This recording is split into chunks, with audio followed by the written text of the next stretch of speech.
Cleveland, Ohio, September 1st, 2007. The IFBB North American Bodybuilding Championships. Over 300 competitors from the United States, Canada, and Mexico are here to compete for elusive pro cards given only to the overall winners. Dave Pulcinella has come here to make his final attempt to turn pro. For the past 5 months, he has worked harder, lifted heavier, and dieted more strictly than he ever has in his bodybuilding career. For Dave, this will be a defining moment. If he finally gets his card, he will continue on to the pro circuit. If not, he will retire from the sport that has dominated his life for 30 years. I am here to document what could be the final chapter of my brother's lifelong passion. For 3 years, I have been following him and his girlfriend Jennifer with my video camera, watching as he sacrificed relationships, health, and family gatherings to make it to this moment. What happens on this stage tonight will determine the direction his life will take from now on. Unbeknownst to most of the audience here tonight, what happens on this stage will be a turning point in my brother's life. Overall championship and IFBB full qualification to competitor number.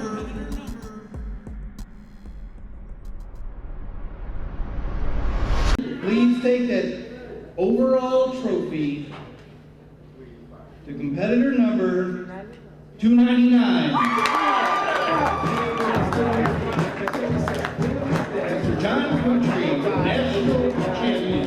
After the disappointment in Pittsburgh, the strain that had been growing between Dave and Jennifer clearly begins to take its toll. Although there are moments of tension during the weekend, there are also moments of tenderness. We ordered 3 pizzas. And we're going to eat them. And I'm going to look like Dave O'Lantern tomorrow. That's quite all right. Valiantly, Jen tries to remain supportive, knowing how important Dave's quest for a pro card is to him. I don't want him to put his life on hold, and he's going to kick ass in the North Americans, and I don't want him to say, I didn't do it because of my girlfriend. But soon after they get home, they agree that Jen should move out. 4 weeks later, Dave competes at the North Americans in Cleveland.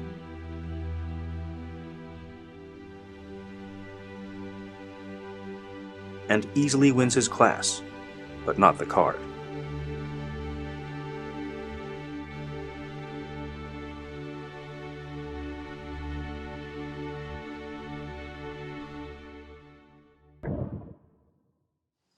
You know, after Jen left, or when she left, it was exactly 3 weeks before the North Americans. Those 3 weeks were really the toughest weeks of my life ever.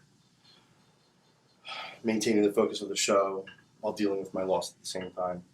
When that show was over, I was totally burnt out from bodybuilding, totally burnt out. I didn't want to think about it, I didn't want to see it, I didn't want to have anything to do with it. I just wanted to go out, have some fun, relax, not even go to the gym. Eat once or twice a day instead of 8 or 9 times a day. That's all I wanted. So that's what I've done for the past 6 months now. I haven't trained. I've eaten pretty much whatever I want. Whenever I want. And actually, I'll be honest with you, I don't mind, but I'm going to show you the results of that. And I'm going to show you where my body is right now. And basically, this is my starting point. This is my genetics. This is what I have. Doing nothing at all. And my task right now is to take this, what you see in front of you right now, and turn it into something worthy of an IFBB Pro card in less than 6 months. Ta-da. And so the process begins once again. The food, the supplements, and the workouts.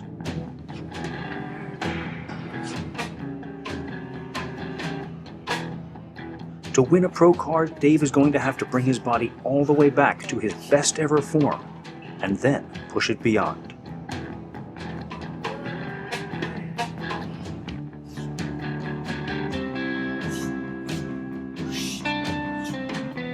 once again working with Al Krakowiak, he takes the first painful steps toward pro status.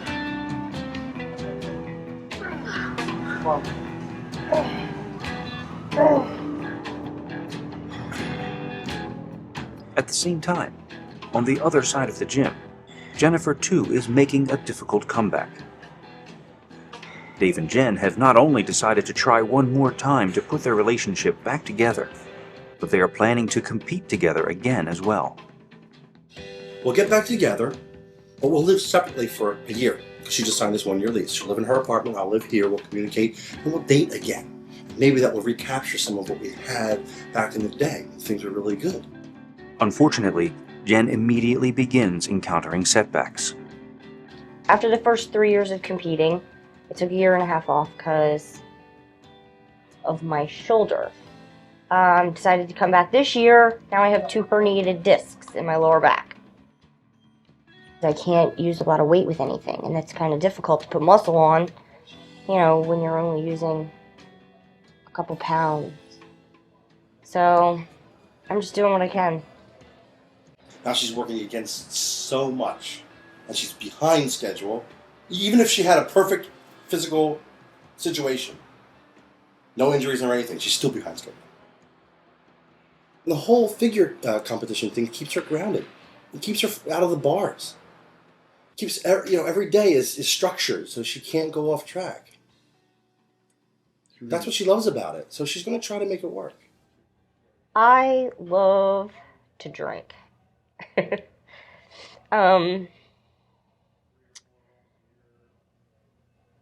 don't know. I don't want to become my mother who has a drinking problem. And I don't know, I feel like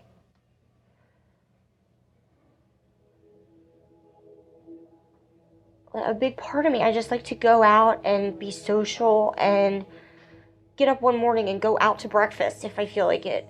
Or not have to cook 8 meals and make sure that I'm here by 8:01 and, you know, I'm out the door and I'm in the shower by 9 o'clock and then I work a job that I hate for 9 hours. And, you know, it's frustrating.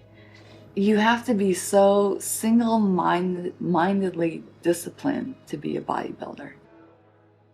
Jelaine Ulsh is married to our cousin Steve Pulcinella, strongman and owner of Iron Sport Gym. Jelaine is an accomplished Olympic lifter and has a perspective on Jen's pain, having been a figure competitor herself a few years ago. It impacts your whole life, you know, revolves around your sport. I knew how much it impacted me from a mental standpoint, you know, how negative I could get about myself. I know a lot of my friends who'd seen me go from just regular weightlifting to figure and on to Olympic lifting have mentioned how much happier I am all the time with Olympic lifting versus when I was dieting and then off the diet. She wants to do this show. She wants to beat everyone. She wants to show everyone that she can do this. It's important to her. I want to give up so bad right now because now I remember why I quit the first time. It's just frustrating for me that I have so many other things that I want to focus on. I want to go back to school. I want to figure out what I want to do with my future. I couldn't stay with it anymore because I knew I was being too hard on myself mentally all the time. To the point where you could see people could get eating disorders, and you know, you could see how any little thing you ate that wasn't on the diet made you feel so guilty, you know, that you would either go out running, like, and that's how I would do it. I would just go exercise some more, you know, get rid of it, you know, just exercise it off. And you know, it's really not a good way to live. You know, it's not healthy. Although I enjoy it, I love being in the spotlight, and I love looking better than everybody else, and I love walking down the street or being at work and somebody's like, you know, you look like you work out a lot and you take care of yourself. It's just rare around here. And I love all that, but I hate doing what I have to do to get there. Oh, I'm convinced that the only reason she wanted to do a show was because she thought that it would bring us back together and solidify us. And it wasn't what she wanted to do. I didn't know it at the time. She was just doing it for us. Wrong reason, and that's why it didn't work. 3 weeks later, Jen quits for good. Dave and Jen go their separate ways.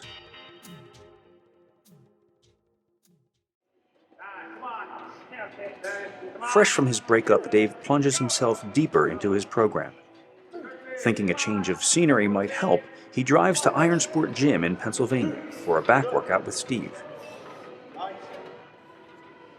Yes, it is. It's Dave Pulcinella row down. Oh, I can see the threads right now. Epic bad form, only in another gym. Where's the bar? Same different gym.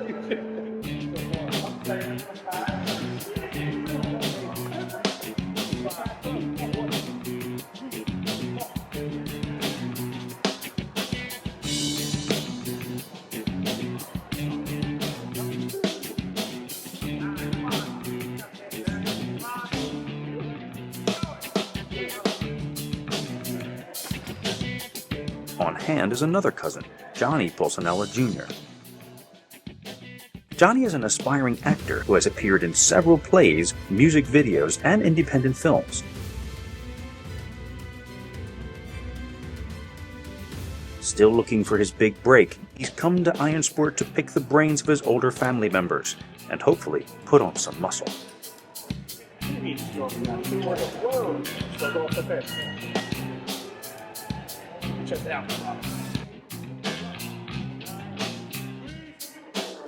I love training with Steve, and we rarely get to do it. So that back workout, which is very, very difficult, by the way, very hard back workout, was made easier or more intense because Steve was there and we were pushing each other, and there was a chemistry there that goes all the way back to when we were teenagers and used to work out in my basement.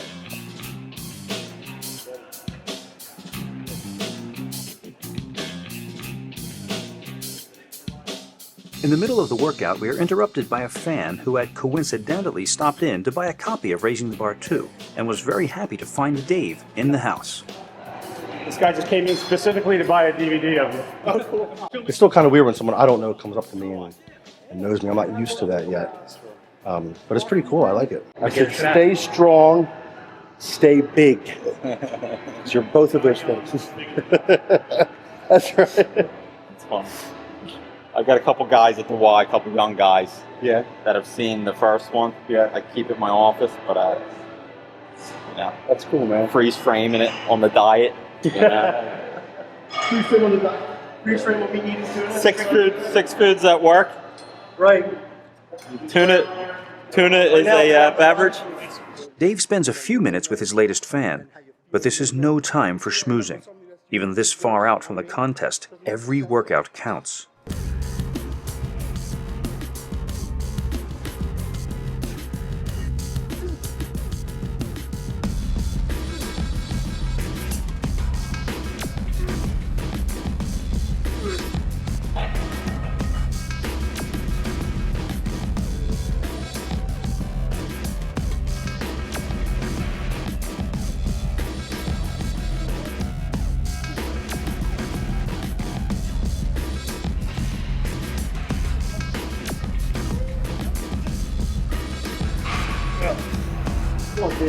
You raise that? I raised up a little bit, yeah.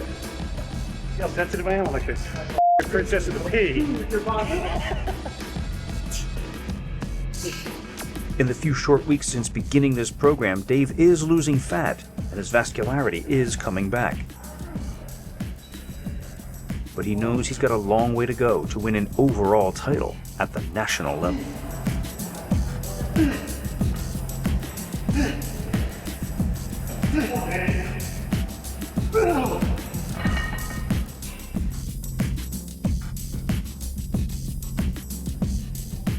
It's nice to see Steve taking some time to pass on information to the next generation, and at the end of the workout, he gives Johnny a few more tips. Each one of those meals every 2 hours, you get a lot of protein, so that what you're building is going to be hopefully muscle. Yeah. Then should I be working out every other day? Yeah, your age, you can work out 4 days a week, 5 days a week if you want. But I'm saying, if you're trying to gain weight, it's simply about calories going in versus what you're burning. You know what I mean? Yeah. your age, your metabolism's really jumping up. You know, your testosterone level, unfortunately, at this age is great too. So that's good. You get that a lot of testosterone rush. So that coupled with a good diet and everything and working out, that's when you're really going to put on a lot of good muscle. You'll see this time next year, you're going to look like a totally different guy if you keep working out. Me and him, like we worked out for a couple of years and all of a sudden, man, we were like 16 or 17 and you just see it. Muscle just starts to pack on real easy, you know, compared to when you're 13 or 14 trying to do it. When Dave and Steve were teenagers, my father introduced them to weight training at about the same time. It wasn't long before both of them were hooked, but very quickly they parted ways. Dave concentrating on how lifting weights made him look, and Steve focusing on what he could do with his newfound strength. I was brought up with the mindset that physical strength was a good thing, and that was what you wanted to be as a man, as a boy, growing into a man. You know, I found something that I really thought I was good at. I was better at than everybody else that I knew. So, and that's what really made it click in my head. Man, this is what I wanted to do. Steve amazes me. First of all, he's as old as I am.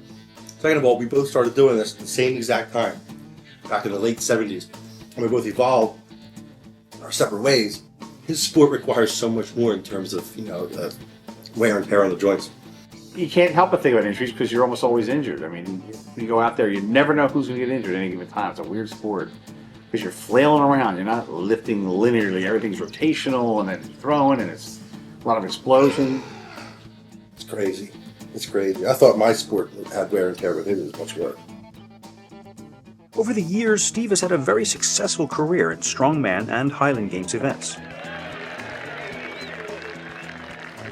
But lately, a series of injuries has sidelined him.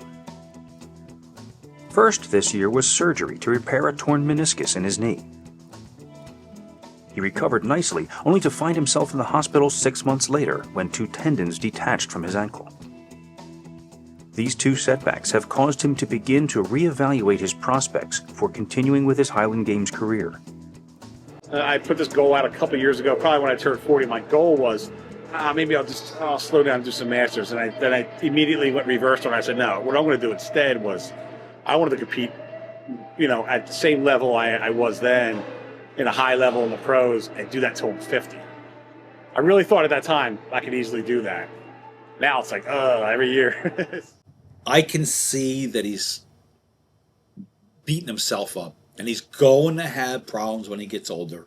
By the time he's my age, he's going to be really hurt in every joint of his body.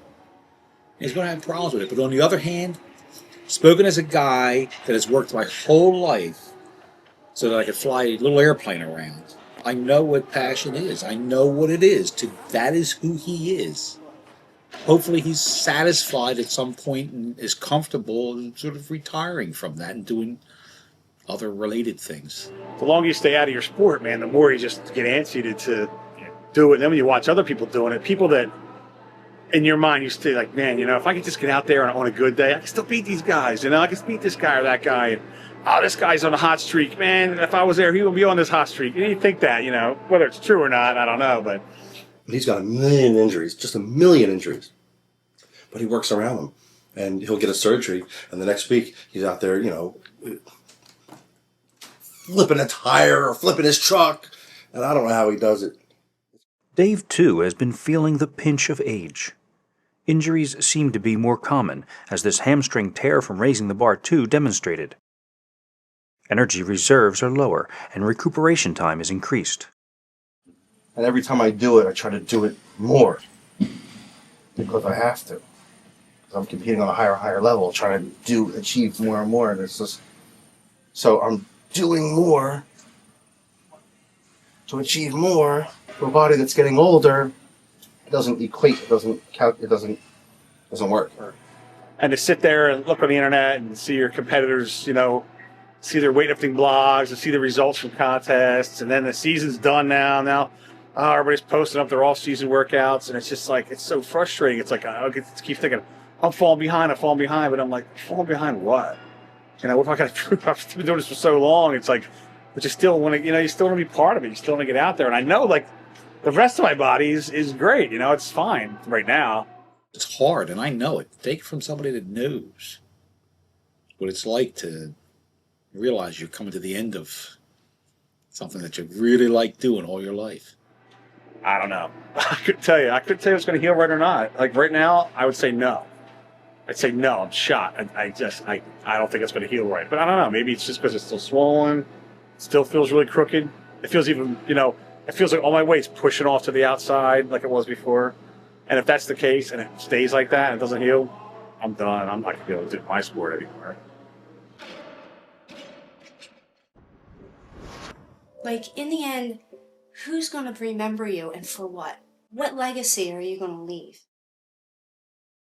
Happy birthday. In Raising the Bar 2, our sister Christine was very vocal about her feelings regarding what she saw as Dave's obsession with the sport of bodybuilding. He just misses everything, every year, every milestone he's not here for. This clip caused quite a controversy in our family and strained what had always been a rocky relationship between my brother and my sister.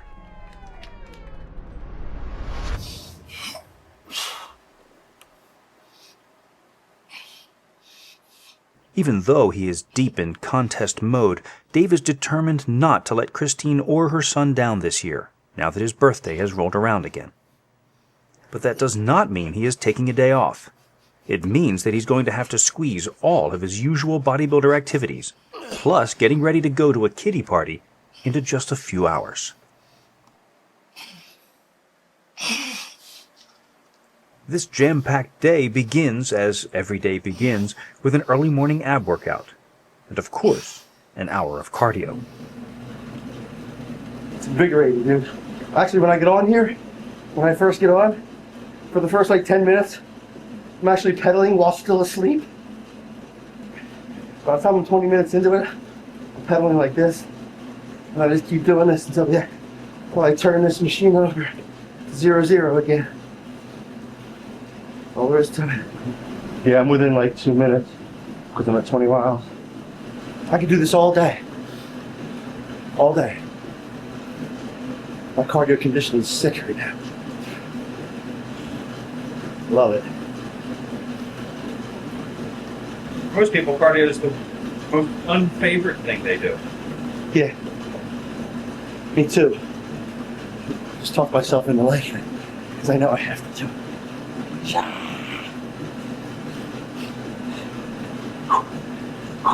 There's a guy on Get Big yesterday, started a thread called, any of you guys do this when ripping up?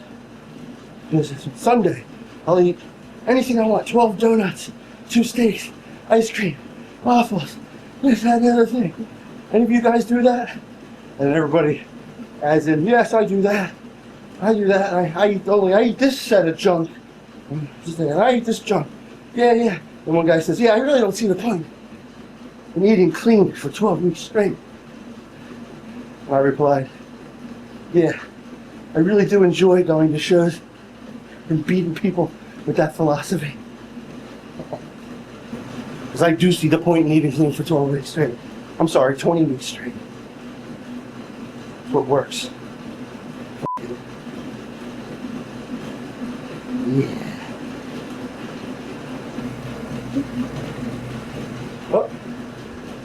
Oh no. I went too long. 20 seconds over, I'm gonna get too ripped. It's gonna be too shredded. Stop. Anyway, I gotta make my meals for the day. Because we're on a Christmas. So I always bring like 2 or 3 extra meals in case I'm there for a long time. Or longer than I expected. So I'm just gonna bring all my food for the day. Just in case. Which means I have to make it now while I'm making breakfast, which is fine. At least that way I don't get yelled at and talk about my legacy. I'm bringing my chicken, you can't talk about my legacy.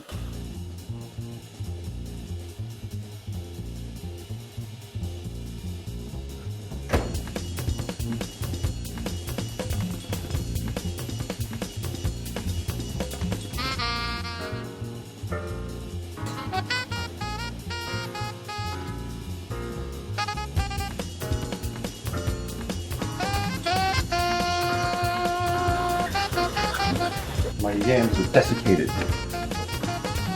Yams, you, or what?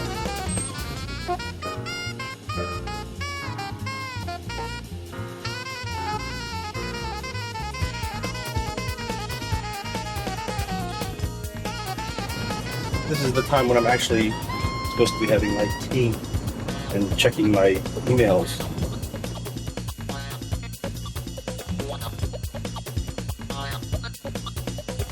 We apologize that our acme frozen vegetables are unavailable. You're f***ing kidding me. Here's some in cheese sauce.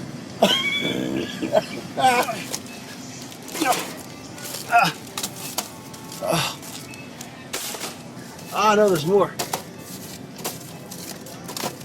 I'm taking the rest of them.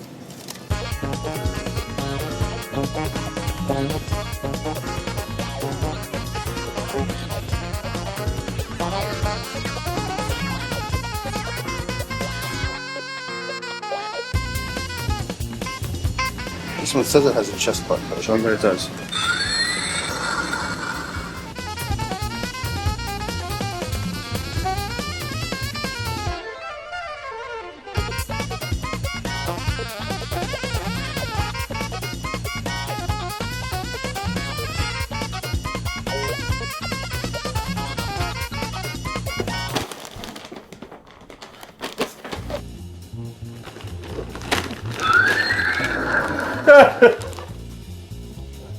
I counted 4. All right, let me think. These are meals, they stand alone. Okay, that's fine. So we got 11 o'clock I'm about to eat now. That's this and this. 1 o'clock I'm going to eat this, and I need an entire sweet potato. So this. Then 3 o'clock, this and this. And 5 o'clock, this. In a minute. 11 o'clock, this. This is the part I hate. Come on.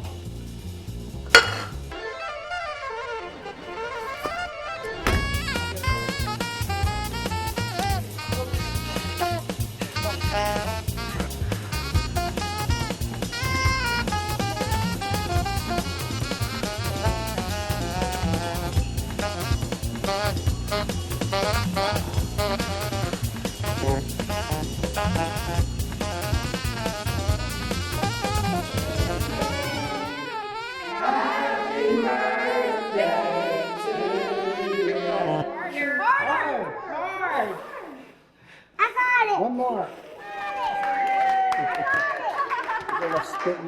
All right. We gotta cut the cake. And I know you've been waiting for this. I have batteries. Okay. Action figure? Yeah, Oh, Here, transformer. Push the button. Push the button.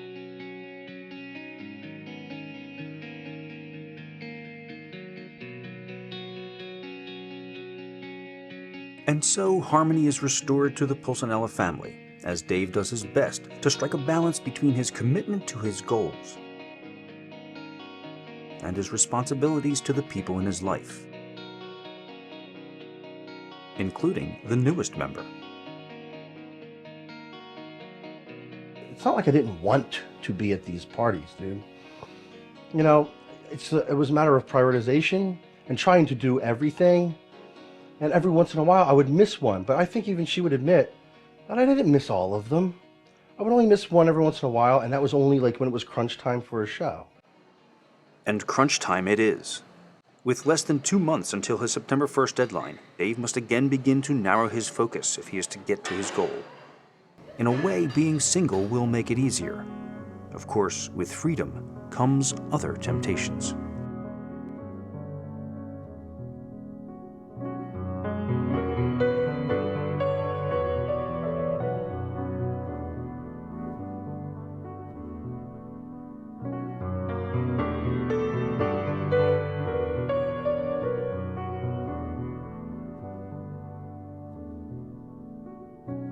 Dave's final breakup with Jen was obviously painful and has affected him deeply.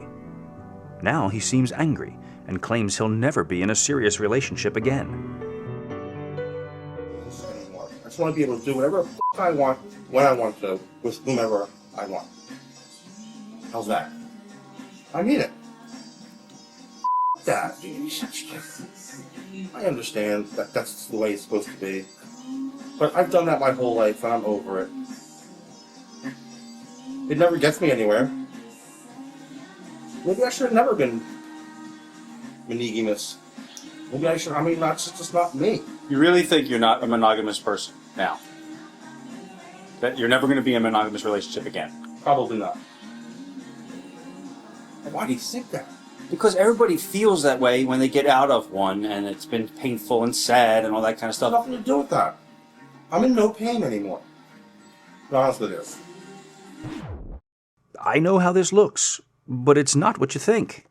Sarah's super hot. There's no doubt about that. And everybody, whoever found out that we lived together, would not and could not believe that nothing else went on, but nothing else did ever go on. Sarah, a classic free spirit, has been Dave's platonic on-again, off-again roommate for the past 4 years. I met her through Jen. She was a Hooters girl when Jen worked at Hooters. We spent 4 years together in that house through a lot of stuff, man, we went through. She saw all the breakups with Jen. She was there long after Jen was gone. She's always entertaining, always fun, always in a good mood, always funny, always nude. These things are important. I just really want to do what I want to do. When I want to do it. And I have a feeling I'll feel like that for a long time to come.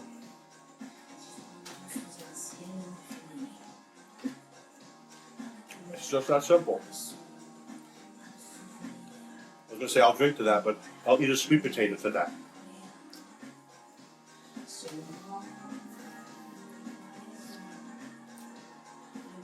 Cheers, baby. Do you see why I can't have her here? I told her she's been home for 2 days. I told her she has to leave. She's going to go get a job on a boat, seriously, until September the 2nd, because I can't deal with this. All she makes me I just want to party. I just want to drink, party, and not do anything having to do with bodybuilding. I want that. I want the whole bottle. She's got to go. Sorry, I gotta wash this out because I left it upstairs last night. I can't do this and have a good time. I mean, Sarah, with the champagne, I so badly want to just sit there and get buzzed with her and just listen to that music. I never used to think like that before. I never used to think like that before. You weren't tempted? Ever. It didn't even cross my mind. And now it is. So that tells me something. I'm gonna go, and I'm gonna come back, and he's gonna be done, and then we're gonna go travel. Yep. Where are you going? Mexico, then Cuba. But can you go to Cuba? No. If you fly out of Mexico. She knows all the loopholes. Oh, because We just can't get in trouble there, because then the United States won't come help us. Oh, we can't go. I want to get in trouble. Dave, could you crank that more? That's not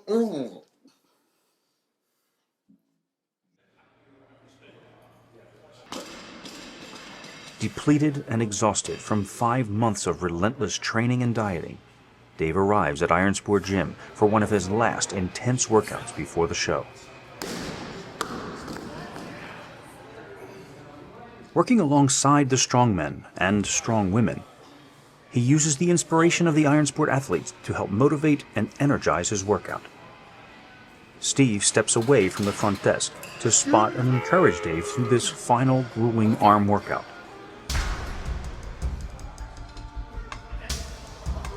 Writer Tony Munchinsky from Muscle Mag has also stopped by to take some pictures for an article he is writing on Dave for the magazine.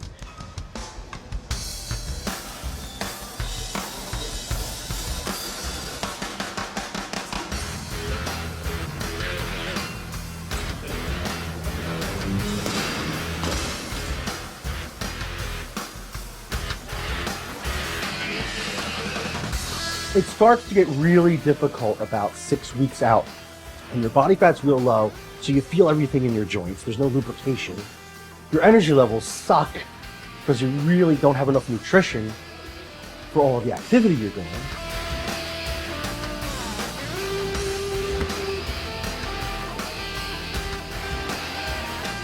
And you're doing double sessions of cardio and weight training every day, and a good portion of your day is spent moving in some way. It's difficult. So you have to somehow motivate yourself to get up. And my motivation is always the show. I'm going to be on stage pretty soon. There's no greater motivation to me to get me to the gym than that.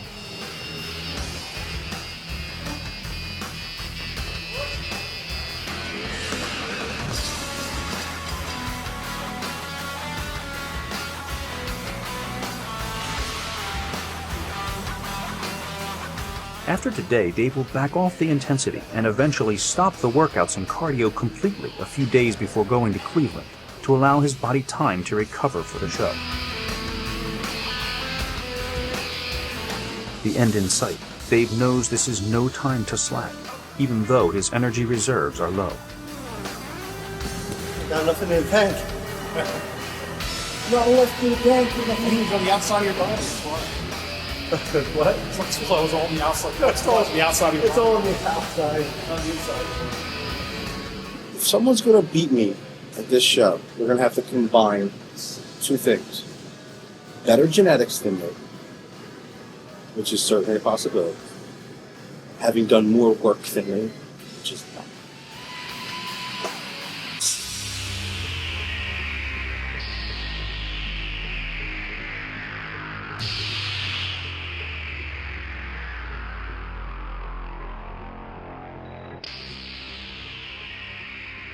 After the workout, Tony and Dave leave the gym floor to take a few posing shots. Relax. Front double bicep.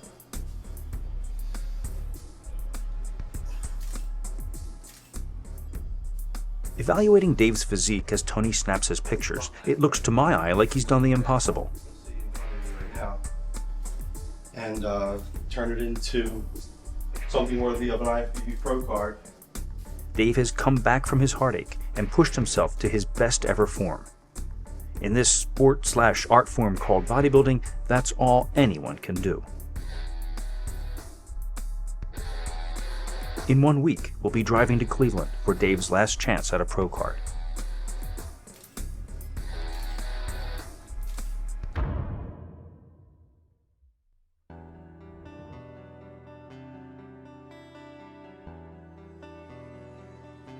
Today better be the last moving day of my life. We're moving our entire house from a storage unit into this lovely piece of work. And boy, is it a piece of work. I catch up with Jen and her new boyfriend Rod as they are moving into their first home, a fixer-upper in a little Maryland town. I ask Jen if she misses being a figure competitor. There are bits and pieces of me that do miss it, and certainly bits and pieces of me that don't. I think any competitor would say that. I've thought about doing more, but I've taken on so much since my last show. Rod's daughter from a previous marriage is also here to help. It seems that Jen got her wish and now has an instant family. How many brothers and sisters do you have? I have Emma and Anna on my dad's side, that's 2, and then I have Roman, Madeline, Cameron, on my mom's side, so that's 3, so I'm like in between. My exercises, kids, it's so funny because the people that used to come in, that probably still come in and pay Dave and say, oh, I don't have time, I have a family, and we used to laugh at them. We used to say, that's ridiculous. There's always some point in your life where you can fit in an hour, and like, now I get it. Lots of drastic changes. But I wanted a family. We want a little boy. But no rush. Gotta get all this stuff situated first. A lot of people would be overwhelmed by it, but I have such a love for kids that it wasn't an issue at all. And 10 years from now, I'm not even at my prime. I'm almost 30. Half of the people that I was competing against are between their, 35 and 40 years old. So, I did it. I did it well when I was young. And when the kids are grown up, maybe it's something that, I'll want to get into again.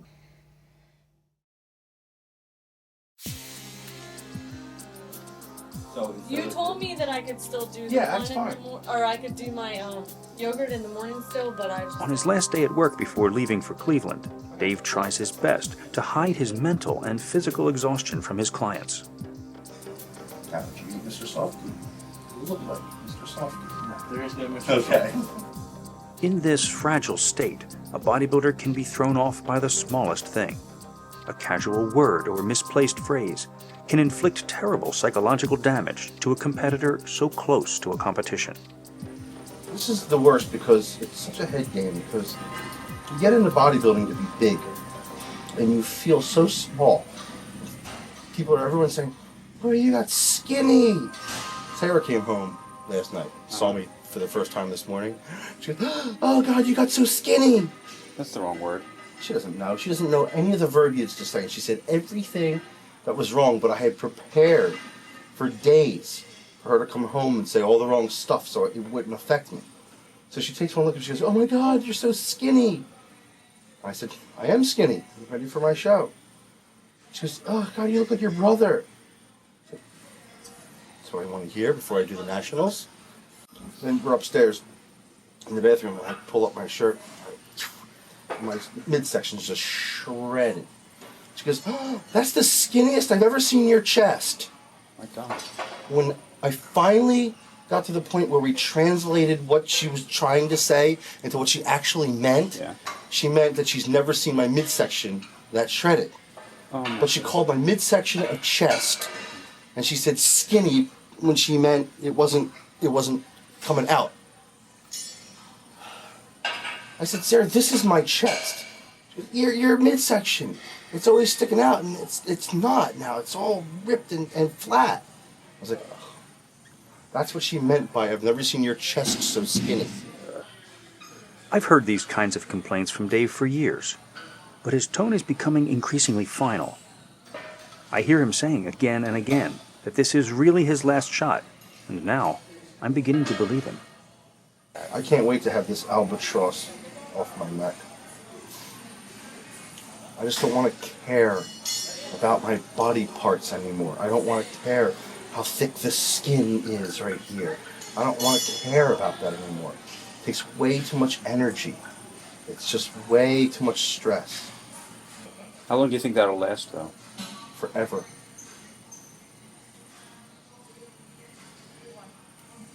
Forever.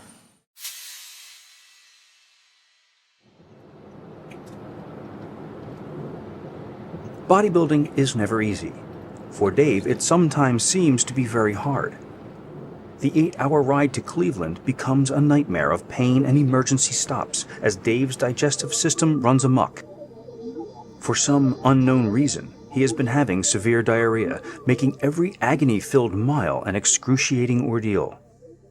My digestive system was on manual, dude.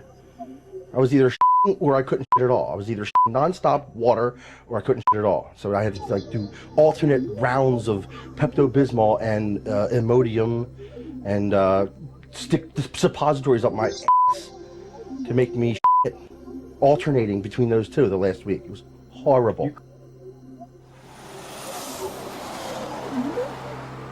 Honestly, like every 15 minutes I had to go. And it was so painful. It's the kind of thing where your entire gut is just cramping up and twisting up, and then you can't hold it another second.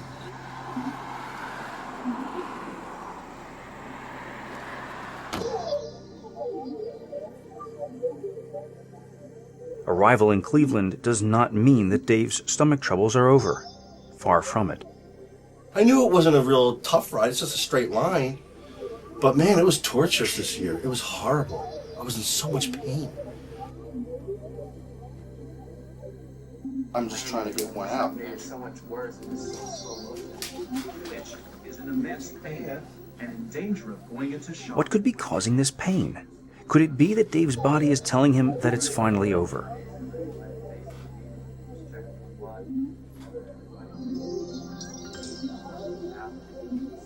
At his last several contests, this 26-year veteran of the sport has had his body rebel against him at the worst possible times.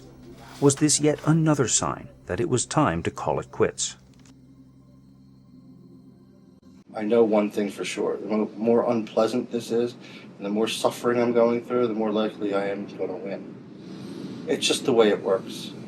No one wins a show of this caliber is comfortable the whole way through. It hurts. It's uncomfortable. It doesn't feel good. You got to do things that are not right, not natural, not comfortable, that the body will rebel from. It's just the way it is.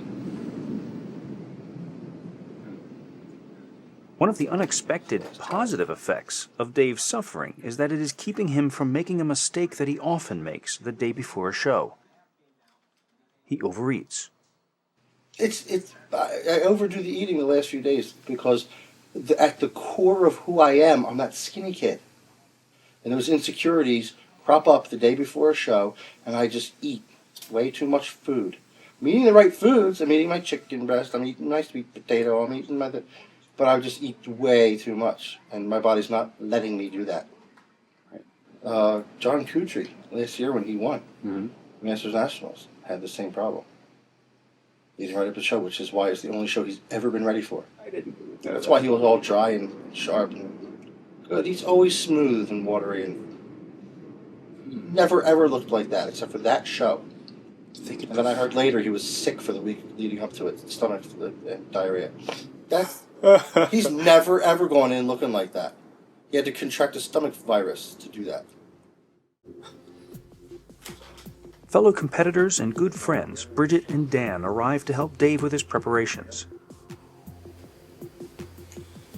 I know I'm lean, but do I need to take a diuretic? Well, no, not at all.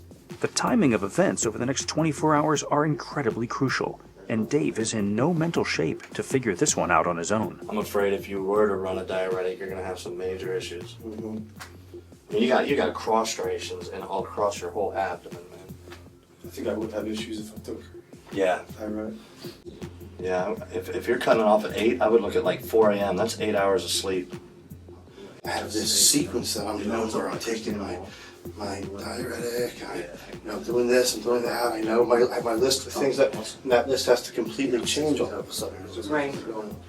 Everything's going down the tubes with this diarrhea. So I have to revamp the whole sequence. So that throws you off again. Plus, you're just always in pain. I'm constantly in pain. My stomach always hurts.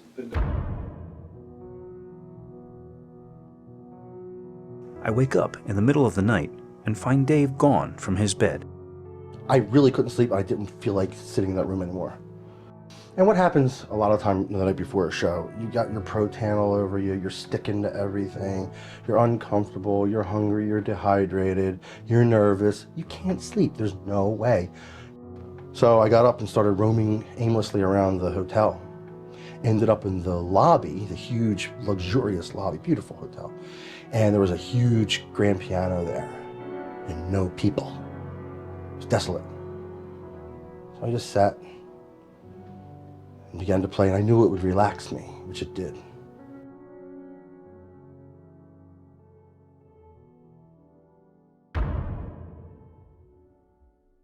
Please, dude. You tried out a lot.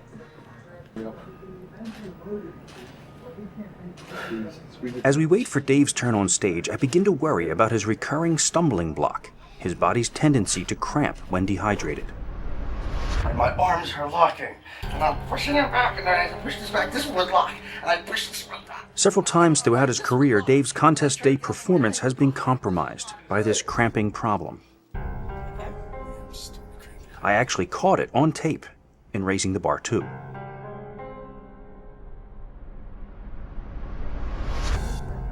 With less fat and water in his system than at any other time in his career, how would he keep this potentially fatal problem from arising this time? The solution was incredibly simple and obvious, and yet it was the last thing in the world a bodybuilder would ever think of doing. I gave Dave Palumbo a call. I said, Dave, it's happening again. What do I do? And he said, it's really easy. Just take a tablespoon of salt, pure salt. Take it in, 20 ounces of water, lay down. He said in 20 minutes your cramping problems will be gone. Pretty good, actually. The reason I for years suffered with it was because we know as bodybuilders you're not supposed to take in salt the last few days. You can't take in any salt. The fact of the matter is, if you're dry and you're lean and you've done all your homework, a tablespoon of salt a few hours before you get on stage is not going to mess you up.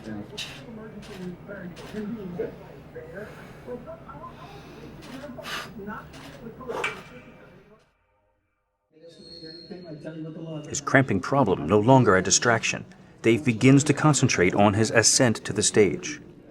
I asked Dave about his backstage psychology and if he feels a camaraderie with the other competitors. What I do when I get to a show is I try to block out everyone else. I don't really even take note of the bodybuilders. I don't try to look to see what body parts are showing, to see what kind of condition they're in, especially at the bigger ones. Maybe the local show I'll do that. But at the bigger ones, I try to really have blinders on in terms of looking at the other guys or analyzing to us. Because you really can't tell what a person looks like head to toe, front to back, side to side. What kind of conditioning is their glutes going to have, which is really important. What's their symmetry like? So why even bother? So I just focus on what I need to do to be ready that next day to step on stage. If I see someone I know, they come up and shake my hand and I'll play the game and I'll play the part. But I don't feel anything even resembling a sense of camaraderie at a show. I'm there to do damage to these people, and every single one of them is someone who stands in my way of doing that. So no, I don't like any of them. Not really or personally not like them, but they are an object in my way to what I'm trying to do. So no camaraderie, and anybody who says there is lying.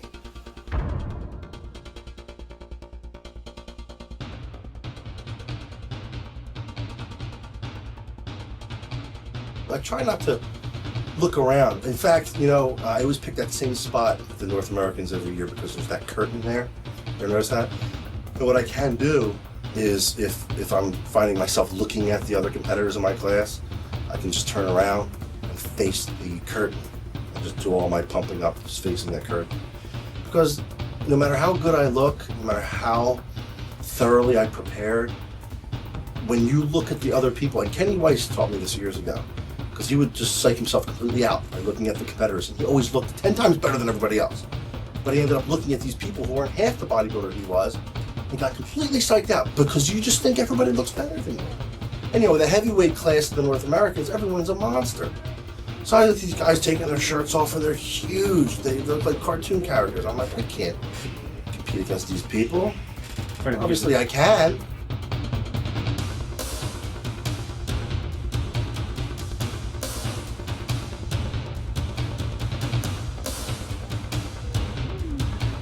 Dave now takes the final few steps in his 6-month march toward this moment.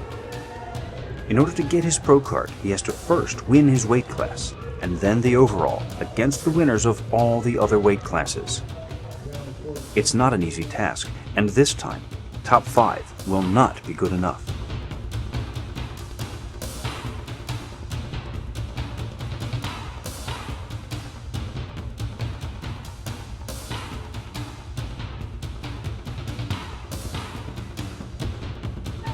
Dave's first hurdles are in the heavyweights, the formidable Gus Carter and Mark Antonek. Gus is the workout partner of the legendary Ronnie Coleman and beat Dave at the 2006 Masters Nationals, taking 3rd place. Mark beat them both and placed 2nd. Having both of them in the heavyweights is bad enough without having the 20-year top national competitor and former Mr. Los Angeles David Hughes also in the lineup. Hughes has appeared on numerous magazine covers and is a popular model for training articles in many publications. He is a high-profile bodybuilder with many more years of experience at this level than Dave Pulcinella. The judges shuffle the competitors to make side-by-side comparisons. Back.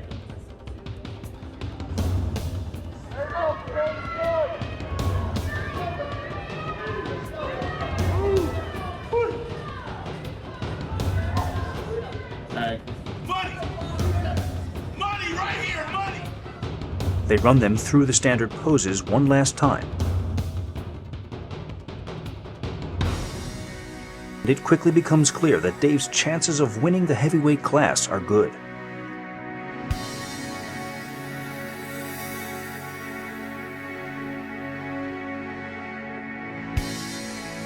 The final decision is announced. In fourth place this evening, competitor 294, Gus Carter.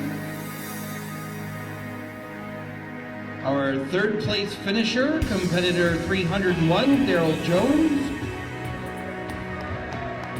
And 1 point ahead of him in second place, number 302, David Hughes. That leaves competitor 300, Dave Pulcinella, as our heavyweight champion.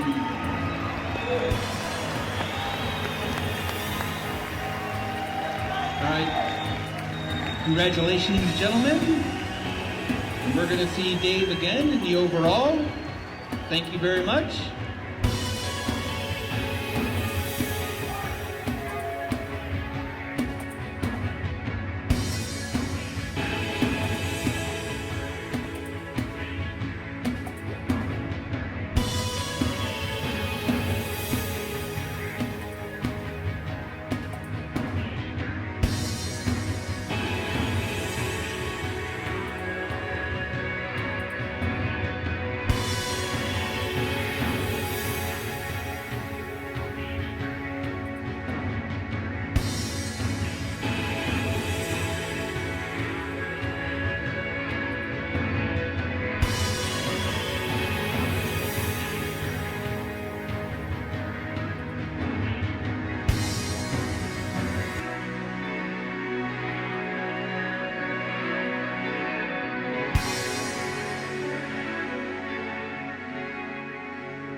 With the other heavyweights out of the way, the stage is set for the final showdown between the weight classes. Suddenly, Dave's newest obstacle to pro status is the super heavyweight Mike Horn. Winner of the 2007 NPC Junior USA and 2007 NPC Southern USA, Mike is a seasoned competitor at the top of his game. Like Dave, he has been a bodybuilder for much of his life. Also like Dave, he too is hungry for pro status.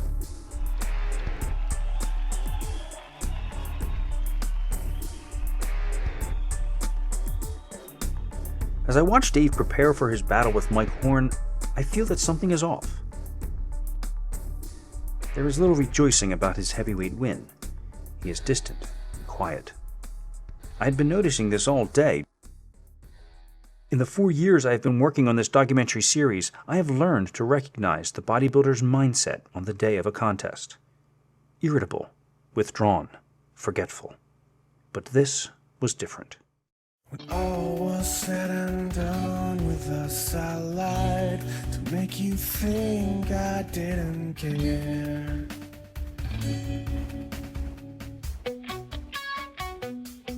It was ordinary, just like drinking water. Well, since Jen left me, I realized a lot of the things I did wrong. I really lost sight of balance, and I know that's part of what drove her away. I know that for a fact, and I regret it every day of my life, but I can't go back and change it. All I can do is change the future. Dissolving, just evaporated when our truths words collided.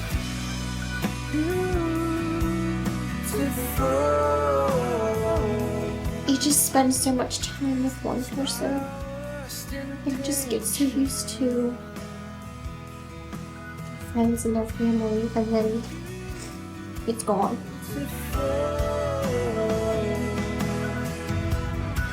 Until the storm was coming. When all was said and done with us, I lied to make you think I didn't miss you. I always miss you. Such an ordinary thing, like sharing everything, just doesn't leave you. I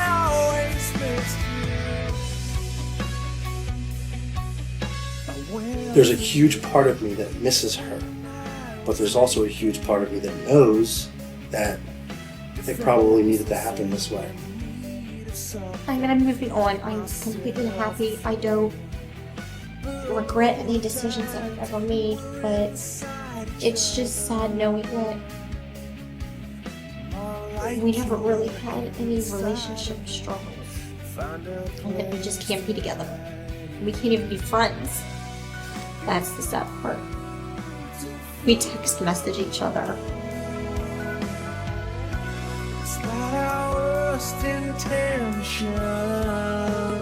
And that last show was the final realization of the fact that she was gone, that I had a hand in her leaving. And here I was doing the thing that we used to do together by myself. Said and done with us. I lied to make you think I didn't miss you. I always missed you. Please bring the men's over 40 North American Overall Championship and IFBB Pro qualification to competitor number 304, Mike Horn.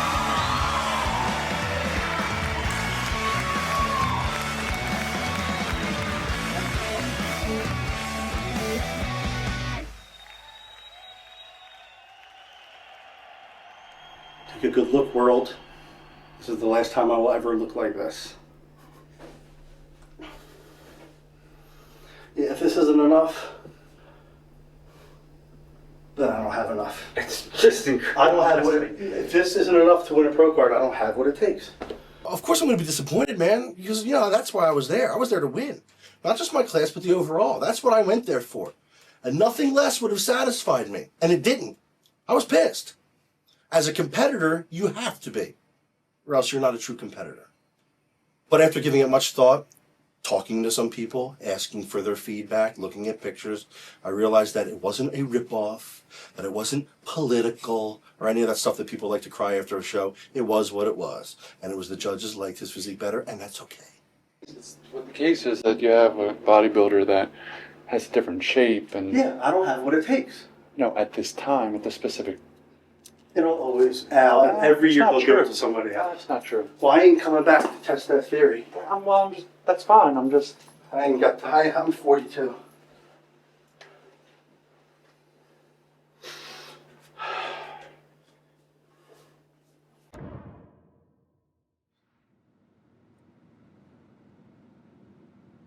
The next day, on the long ride home, the pain and frustration of the last several months seems to melt away as Dave recalls his final moments on stage. It's such a miraculous and wonderful process to wield this control over your body and bring it in like a huge ship, bringing it into port delicately and carefully and then perfectly on not only a day, but an hour of a day. My God, what a high it is. Like when I got it right last night.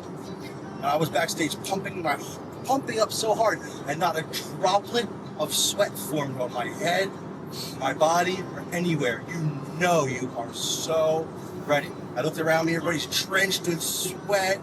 I'm like, you guys are watering. I could feel when I pumped up how tight I was and how together and complete I was. That doesn't happen a lot. I felt magnificent last night. Yeah, and it's so worth whatever I had to go through the last 20 weeks, now that I'm on the other side.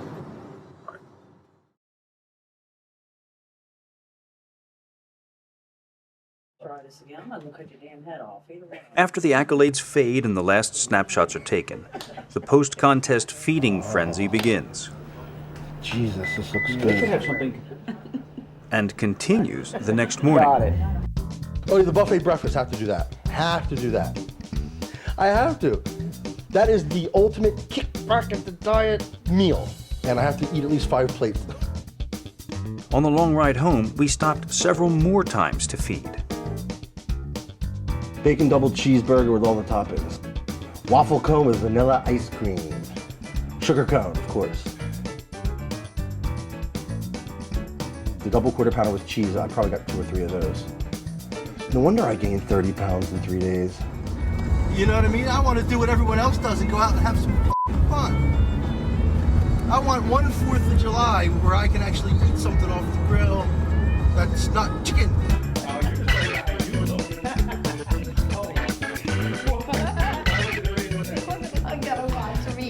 You know how many foods he eats in his diet, right? 3. That's good. Yep. 3. It's funny, you know, the first couple weeks I went completely haywire with my eating whatever, whenever, gaining 30 pounds in the first week easily. It wears off really quick. That does. You know, the junk food, the fascination with the junk food, especially by the end of 1 week, in 30 pounds, you don't feel so hot. You don't feel so good. You feel terrible. You get headaches, feel bloated. I can't even tie my shoes. So now I'm at this like middle ground with everything. I eat very clean during the week, and on the weekends I'll eat anything I want. I'm going to continue to bodybuild, obviously, because it's something I love to do, and I need to look the part. Even if I didn't need to look the part for my business, I still would want to anyway.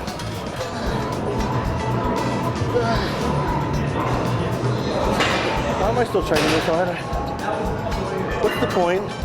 What am I doing? It's just part of who I am. It's never going to go away. From the time I was 12 till now, I need to have muscles, you know?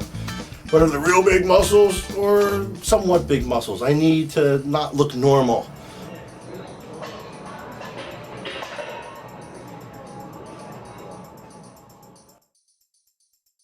Well, since Jen left me, I realize a lot of the things I did wrong.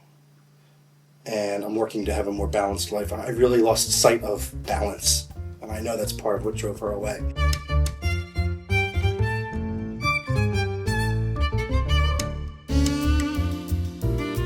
I've been dating around. I go out a lot. I try to, you know, surround myself with positive people that bring me up, eliminate those that are negative and bring me down. And because I've done this, I have a nice core of friends that really make me feel good. Dave's desire to open himself up to new experiences leads him to take an invitation to attend a yoga class being run by an old friend. As teens, Lisa and Dave dated briefly, but went their separate ways and hadn't seen each other for over 20 years. When Lisa saw a poster for raising the bar in her gym, she contacted Dave and asked him to join her class. Right after the show, my last show, I had just retired, and I really wanted to start doing different things. Like something that I would never normally do or have never done. So I figured, plus she was asking me repeatedly, you gotta take my class, you gotta take my class. I was getting emails like every other day. When are you gonna come take my class? I'll go there, do some yoga, see if I can do yoga, see if I like it. I'm gonna start trying different and new things. And that was one of them. Plus I wanted to see her again. Take your time, down dog. Good. Relax your head. Keep in mind, It was very challenging. It's a lot different than lifting weights is. It challenges your body in a completely different way. entire palm over your chest. Tiny sticks up. Wag it if you want. Alright, and roll up. One more. Hands and knees. Over your chest. Wag. People who are constant pushers and have to have things perfect and want to do things. You have to work your. You have to learn to work your soft edge, which is you have to learn to back off a little bit. Grab your ankles, inhale, lift it up, and rock to your right side. Exhale, other side. You do what feels good for you. Just play with it. Play with it. No napping. That feels good for me. Takes a lot of balance and flexibility and things I don't really have that you don't develop through bodybuilding. So it was a challenge, and I like a challenge, so I wanted to try this and see how far I could get, and I actually made it through the entire hour-and-a-half class, so I was kind of proud of that. Step the legs up.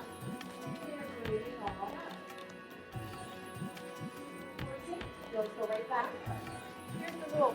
You have to be able to get out as gracefully as you want to. You good?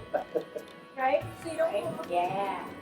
If you're reaching out with your right hand out front of you, we're reaching out too far into the future, right? If we pull back, we're hanging out in our chest. Right in the center is where you want to be in this moment in your breath. Don't push too far. For balance, right?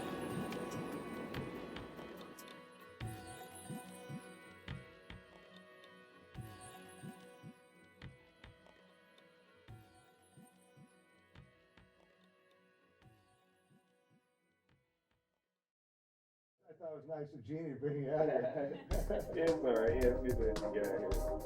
Dave's physique gets him noticed, and he ends up giving informal lectures on exercise and nutrition wherever he goes, even backstage while doing a local cable show. Like a $900 He just has no idea what's going to happen with their body. And if you watch television and infomercials, you get a very unrealistic explanation. And I try to teach the reality of it. It's not good. You didn't put this weight on in a week. It's not going to be gone in a week. One of the most exciting aspects of Dave's retirement is his commitment to passing on his years of bodybuilding expertise to the next generation of up-and-coming athletes. More and more, Dave has begun giving back to young bodybuilders and figure competitors, passing the torch to the next generation. On one of my recent visits to Bodyvision's gym, I find him evaluating one of his star pupils. Mike Strutz is a young up-and-comer who won the Delaware last year and has come to me to get him ready for the Philadelphia Championships. It's great. He's got a lot of physical talent and he's very driven. He told me, and I quote, "If you tell me to eat dirt, I'll ask you how much and when." And as soon as I heard that, I said, this guy's he's gonna win. And then next Monday, when I see you for your dry out, I'm gonna outline what to do the day of the show. Okay. So you don't do fat loading or anything like that? No, I do not do fat loading. I do, actually. After I win the show, yes. I order a pizza and I fat load. Everyone's got so many different methods I've seen, you know, it's like people do this, people do that, eating the whole pizza the night before. It's risky. I like those people. People that lose. Because I get to beat them. You couldn't wait one more day to eat your pizza, you lazy and then they come up with some half-baked theory as to why they're doing it. Oh, the salt will load into the thing. Yeah. The pepperoni goes to the calves, you know, and Phil's now like, yeah, you just want to eat pizza. Shut up. Exactly. The guy who's eating cheeseburgers. There you go. This is pretty cut and dry. Yeah, so will you. Be cut and dry. Yeah, babe.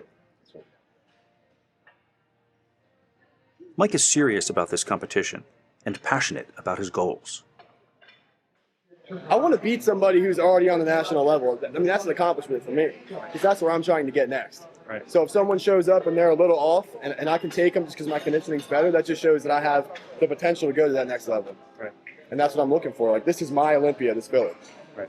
You know, that's how I'm viewing it. This is everything to me. I want to go up there and just dominate.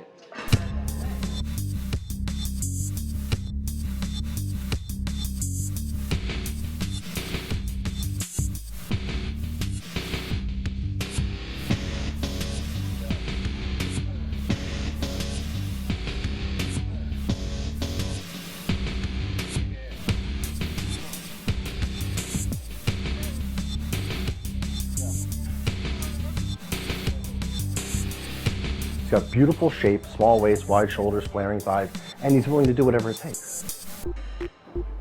He's going to win.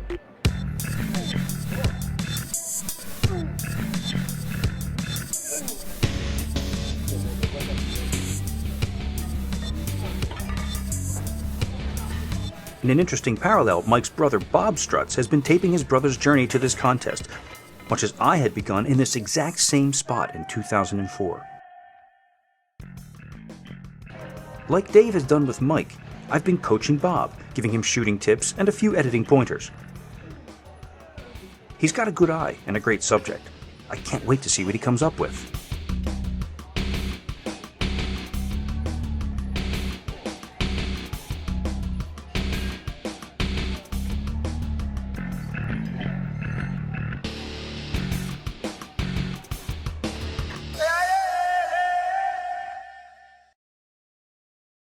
Dave has had a difficult time adjusting to post-competitive retirement. What happens to a person when he must give up the thing that has defined him for most of his life? Casting about for something to fill the empty hours, Dave concentrates on his business.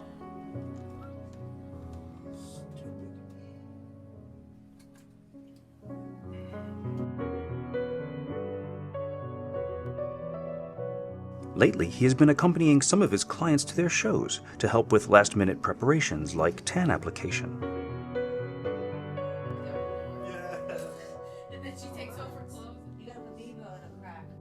as well as providing backstage psychological support and crucial wardrobe adjustments. Never again am I getting shoes with straps.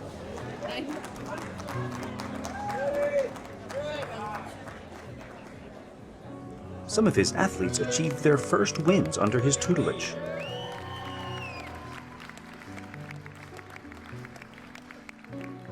It's a thankless and grueling job, but someone's got to do it. Dave has become an ambassador for his sport, endlessly promoting and tirelessly spreading the good word about the benefits of the bodybuilding lifestyle.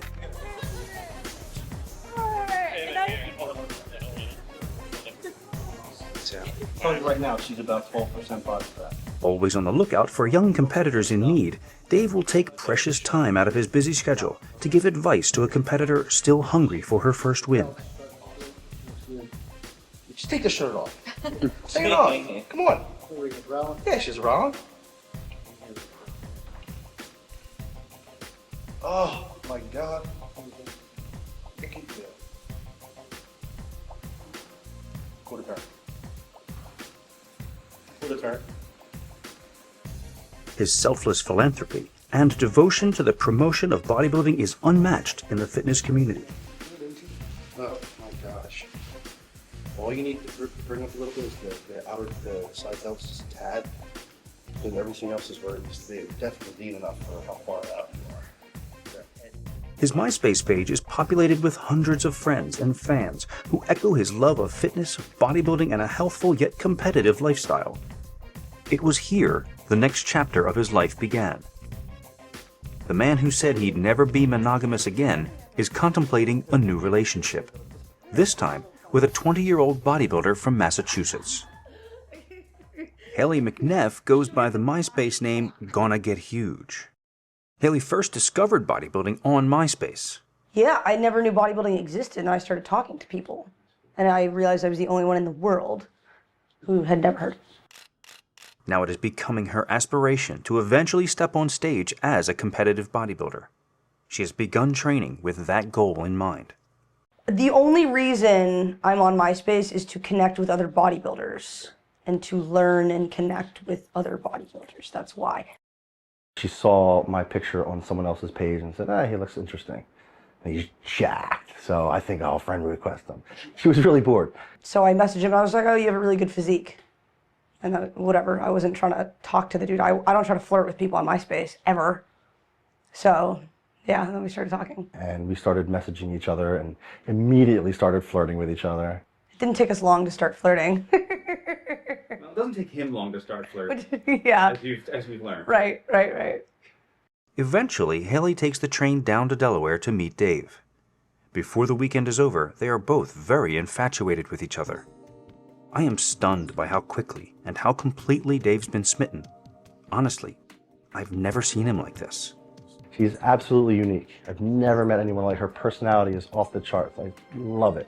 She's funny, she's intelligent, she's driven, she's talented, she's hot, like values, like passions, and we really do, like viewpoints, like sense of humor, chemistry, sexual attraction. It's all there.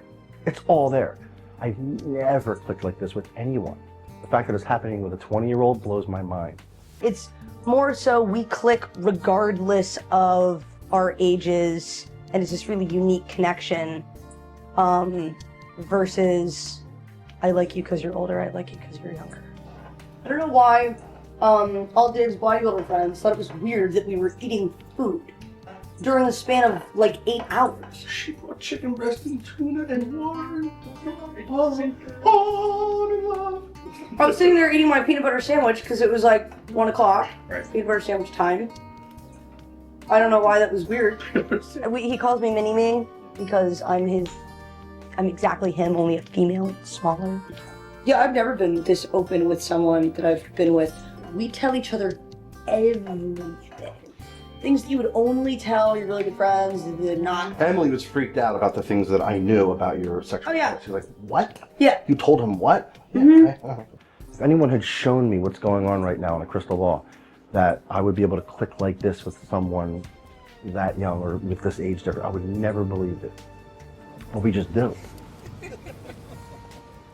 Certainly, Dave's bodybuilding experience and Hayley's ambitions dovetail nicely and make this seem like a good pairing, despite the age difference. Unfortunately, Hayley's first hurdle to competition will be overcoming a recurring shoulder injury that has impeded her progress. This is our crew. This is the entirety of the crew. Wow, you've never seen the whole thing together? Oh. Yeah. There's usually bits and pieces of these guys. You got Mark, you got Earth, you got Red. And these guys used to be part of our group all the time, but then they split up because the numbers became too great. But every once in a while we all converge, and then this mess happens.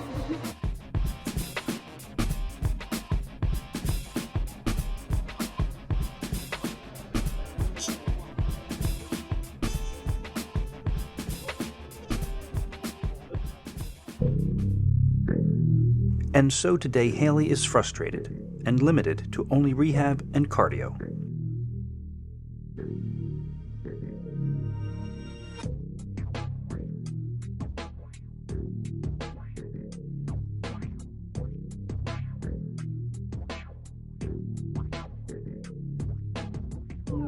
Every relationship has its challenges.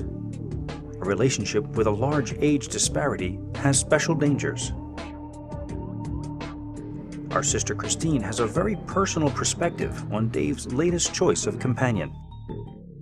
When two people are closer in age, they've been through mostly the same experience, and they're at the same point in their lives. You know that that's only one safeguard. The best laid plans in the world, dude. I'm just saying, an older person knows what they want out of life easier. In every category, and then something goes wrong. I'm saying somebody older knows what they want out of life. They've been through everything. They've narrowed it down. They've realized who they are.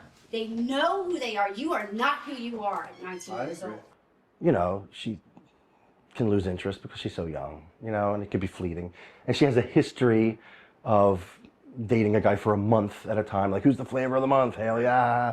I mean, it's who she is. It's who she's always been. So I'm fully prepared for that.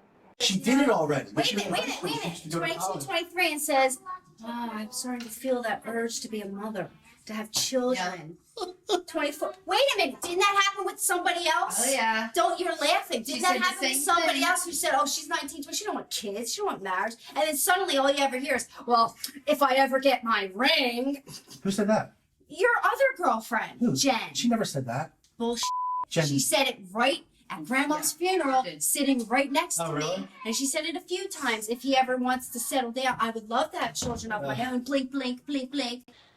She said what any sister would say, what I would probably tell him if I was her, and, you know, that she's gonna change, and she's only 20, and, you know, she'd be a completely different person in a couple years, and she's gonna change her mind and want kids, which is not true, but whatever. How is she gonna know that?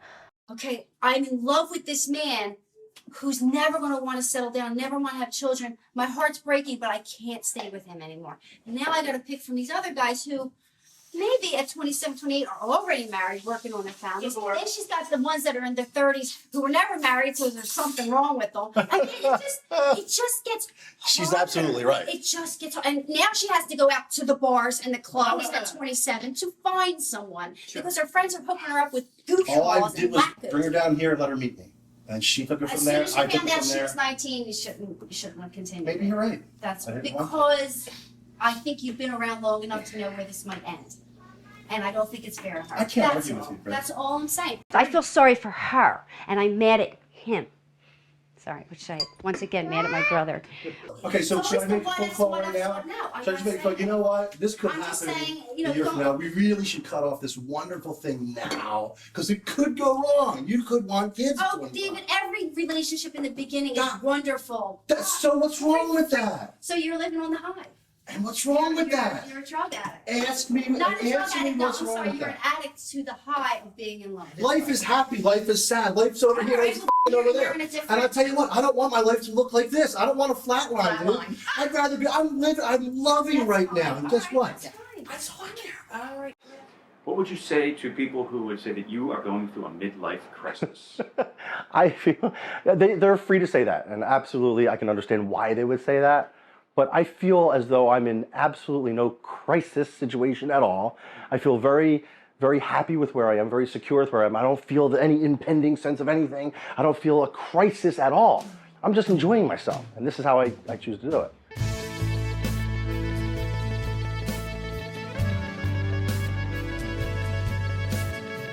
Dave does seem to be in a good place in his life. After 20 years as a competitive bodybuilder, he seems more than content to just be a bodybuilder. It is so much a part of who he is that I don't think he can imagine life without it. And why should he? Bodybuilding continues to propel his career and satisfy him in many ways. Dave said it best in Raising the Bar 1. I do it, and I eat the way I do, and I train the way I do to look a certain way. That to me is bodybuilding, and everything else is icing on the cake. After 25 plus years spent testing and refining the control of his own bodily processes, Dave seems more eager than ever to share his knowledge and pass the torch to the next generation. Steve, too, will always be a part of the strength community.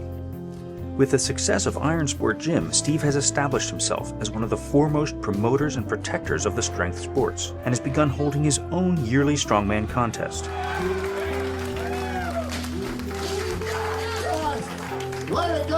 Though they started at the same place and diverged for so many years, both Dave and Steve seem to be transitioning smoothly into similar roles as mentors and teachers. There are several ways that I'm actually passing on my years of knowledge to the next generation of bodybuilders. I have a question and answer thread on muscular development that I'm really happy about. I get a lot of respect on there, and I'm very happy about that. And the questions are usually pretty intelligent and really force me to use my knowledge. I'm also training quite a few actually, up-and-comers for the local shows and some national shows this year. So I enjoy doing that. Men's bodybuilding champion, competitor number 56.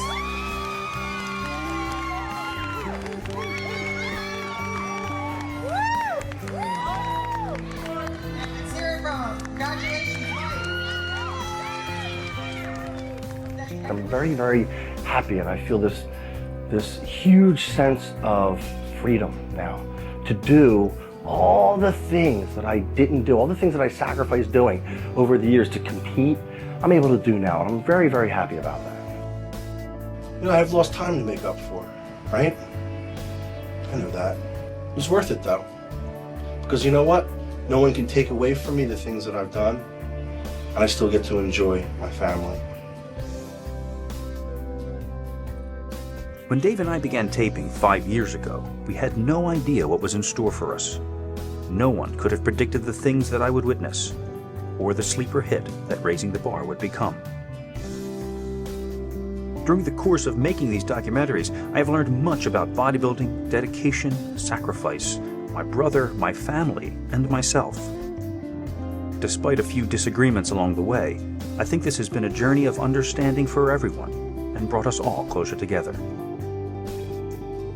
Since finishing the taping for Raising the Bar 3, Dave and I have begun to work on new bodybuilding video projects together, and my video business is really taking off. That's also something I could never have predicted.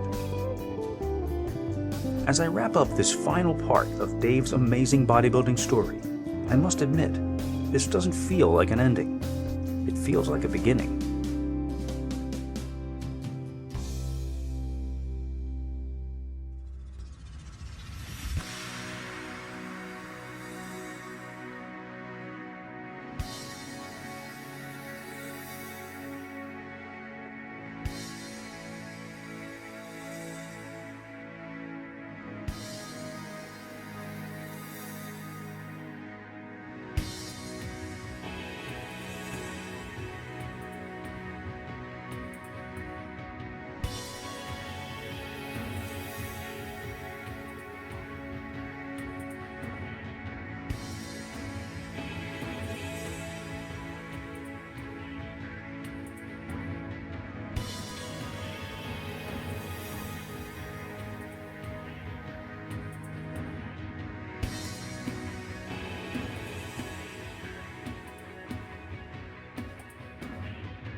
I just Not don't. him, the first one. When I was 17. 17, he was 27. I mean, seriously, what did we have in common?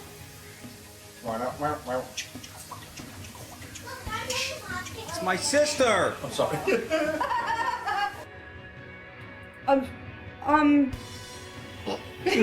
There's so many thoughts short-circuiting. You see her face going? There were so many thoughts going on in her head. I can't handle that many thoughts. What am I going to talk about with her? Elmo? That's what I was saying. No offense. No offense. I was scared. She goes, what does she do? I said, she's in school. School. What does she take? I said, she's a psychology major. Really? Do you realize you're not her boyfriend? You're a clinical rotation. You're her final project. Oh yeah, she got me. Oh, she got me. I don't feel a crisis at all. I'm just enjoying myself, and this is how I choose to do it. Some have said that you're dealing with the retirement aspect of your career, the fact that you're no longer a bodybuilder. Some have said that... Some have said? And you are. Who said this? Me! Okay. Take just my teeth on the video. Oh, how many times? Oh my God. Every time you do that, you get cut out of the movie. I've got my calcium magnesium. He's been wanting to get in one of these movies for so long. Dude, I can guarantee you this is not going to make it. That's cutting room floor material right there. Remember, Sally, when I promised to kill you last? That's right, Matrix. You said you'd kill me last. I lied.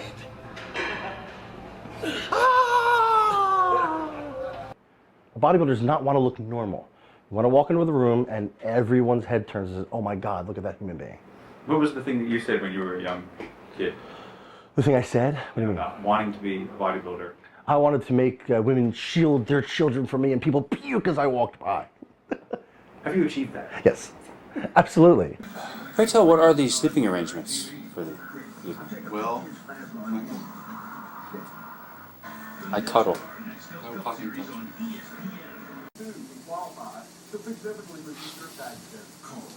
Did you get my muscles in there? I'm getting the muscles with the second camera. So whenever you said stuff like, I like looking this way, I'm shooting like this. Oh, really? Yeah. If I had known that, I would have been like this. Granted, do something I can cut out of the movie. There you go. I'm cutting room floor, man. I think that's a good lesson for everyone to learn, and bodybuilding is a wonderful way to learn that. It really is. Now I'm trying to draw a balance, though. I'm cramping up bad. Are you really? My stomach. Well, we're done. We're done.